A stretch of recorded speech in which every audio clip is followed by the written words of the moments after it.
All right, guys. So today we're going to be short and sweet, and we're going to talk about the formula for acceleration. This is practice. Tomorrow, your assignment tomorrow will be for a grade, and on that assignment, you'll have to calculate speed, velocity, acceleration, and possibly even net force. So make sure that you're paying attention to this and understand what you need to do.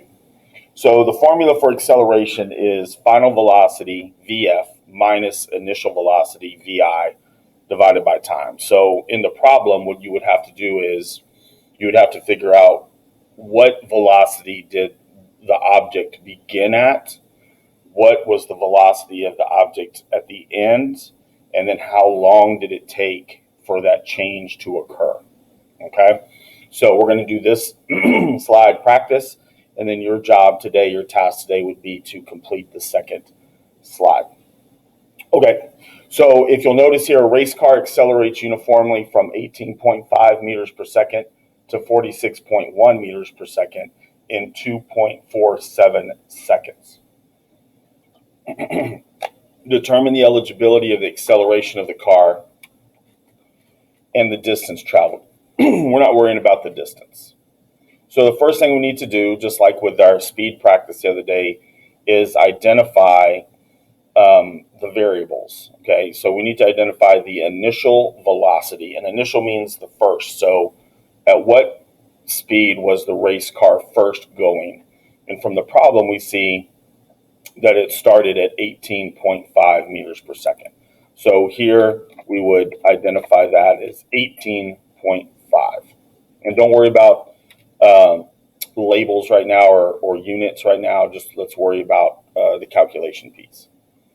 And then it sped up to a final velocity of 46.1. So 46.1 would be the final velocity.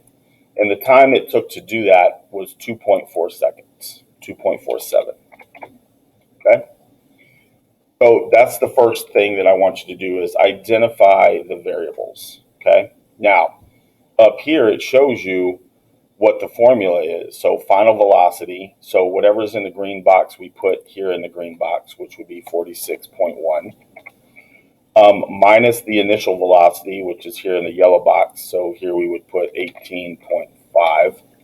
And then the time here in the purple box is 2.47. So before we do the division part, we need to do this subtraction. We need to understand or identify what is 46.1 minus 18.5. And so you can use your calculator on your phone. You can use Desmos, whichever one is most convenient for you. And we find that if we subtract 46.1 minus 18.5, we get a change in velocity of 27.6, and that's going to be meters per second. Okay, so that was the change in speed. All right, he started at 18.5, he ended at 46.1, so that's an increase of 27.6 meters per second. And then the time, of course, is the same, 2.47 seconds. Okay. All right. So at this point now, we're just dividing the change in velocity divided by the time. Okay. So again, with a calculator, if you put in 27.6 was the change in velocity, and you divide that by the time that it took for that change to occur, you get an answer of 11.17 meters per second squared. Okay, and so we would change the text here to a superscript right there. So that would be the acceleration. And again, what that means is for every second that the race car accelerated, his speed increased by 11.17 meters per second every second. Okay, so again, for every second that the car was accelerating, his speed increased by 11.17 meters per second every second. And that's why we say meters per second, or meters per second. squared.